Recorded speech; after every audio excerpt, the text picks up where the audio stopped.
I'm Rick Harp. This is your APTN News Brief for Tuesday, April 9th. We begin in British Columbia, where First Nations leaders are outraged at the news that two Prince George RCMP officers charged with manslaughter in the 2017 death of Dale Culver have now had those charges stayed.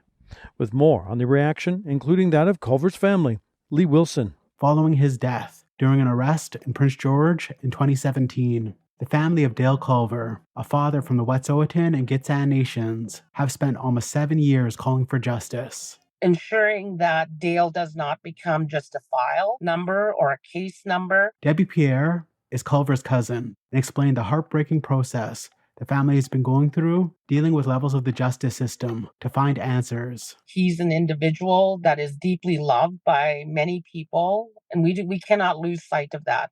In 2023, the BC Prosecution Service charged two RCMP officers, Constables Paul St. Marie and Jean-Francis Monet, with manslaughter, as well as 3 obstruction of justice charges against Sergeant John Asubio Cruz, Constables Arthur Dahlman, and Clarence MacDonald.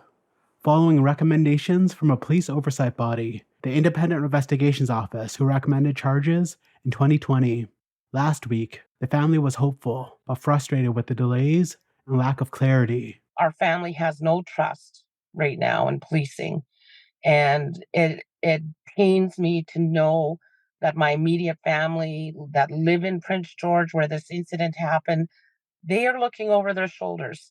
How is that safety in Canada? On Friday, the BC Prosecution Service announced a stay of the court proceedings on the death of Culver in a public statement. The BC Prosecution Service announced today that there is no longer a reasonable prospect of conviction regarding charges that have previously been approved against 2 members of the Prince George RCMP. The document states the Crown had questions about Culver's cause of death. An initial pathologist who recommended blunt force head trauma contributed to his death. A second pathologist disagreed with the initial assessment, determined the cause of death, acute and chronic effects of methamphetamine following a struggle. In a press release, the BC First Nation Leadership Council expressed outrage over the charges being stayed, calling it categorically unacceptable. Once again, the justice system has let First Nations people down as it fails to move this case forward to trial, and I question the ability of the current system to deliver justice in a fair and equitable manner. Lee Wilson, APTN National News, Kitimat. Still in that province, a 3-day forum continues in Vancouver this week, looking at how to reform BC's justice system. Tina House was at the event. We're at the 3rd annual BC Forum for Justice, and joining me, the chair of the board, Poodley, Corey Wilson. Can you tell me what's happening over the next couple of days? This one is really exciting because this is an action justice forum. We're going to be launching also our Indigenous Women's Justice Strategy, which is the first of its kind, so we're very excited about that. And we have the most people ever, about 470 people, over 60% have come from First Nations communities. So we're really, really excited about what we're going to accomplish. We're talking about some pretty big issues here in reforming the justice system. What do you propose happens in order to do that? Well, the reality is we know the justice system has not treated Indigenous people fairly. They're the negative end of every social economic indicator in this country, in this province, grossly overrepresented in all the negative areas in the justice system as well. So we need to change that. So the only way to change that is by having bold, honest, courageous conversations. We don't need allies in this, we need accomplices.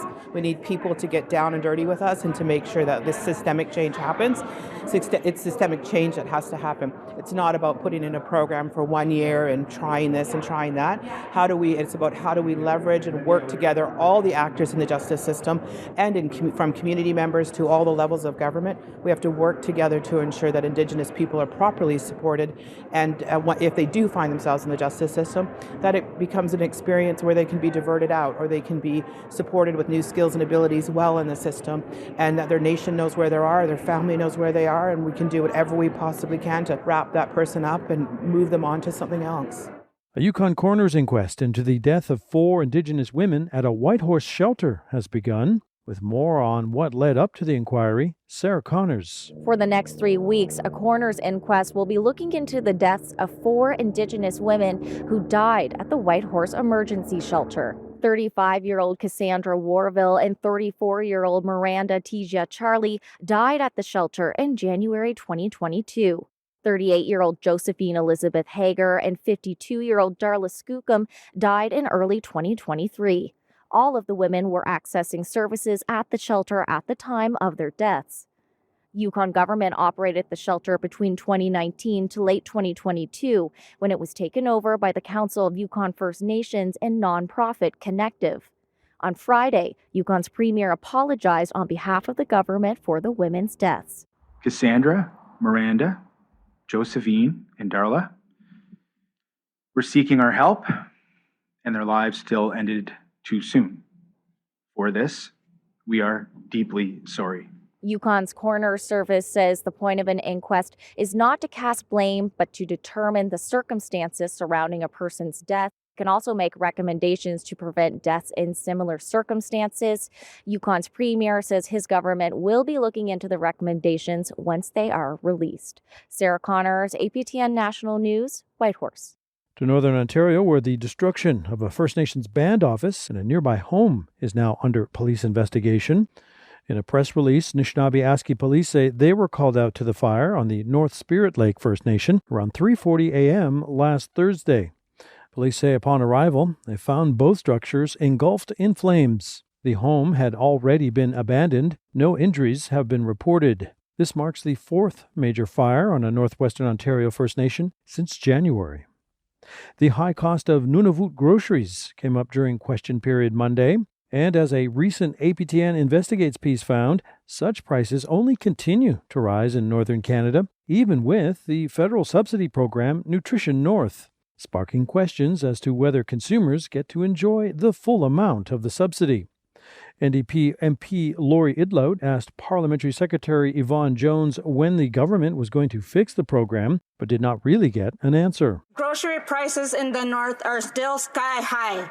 In the latest flyer from Northmar in Iqaluit, a jar of pasta sauce is over $10. When I asked the Minister of Northern Affairs about the broken Nutrition North program, he pointed to internal reviews and studies. Indigenous peoples and Northerners do not need more studies. They need to put food on the table. When will the Liberals stop the delays and fix Nutrition North so people can put groceries on the table? The Honourable Parliamentary Secretary to the Minister of Northern Affairs. Thank you, Mr. Speaker, and I want to thank my colleague for her question. We know that affordability is an issue for all Canadian families, and we know that it is even a larger issue across the North.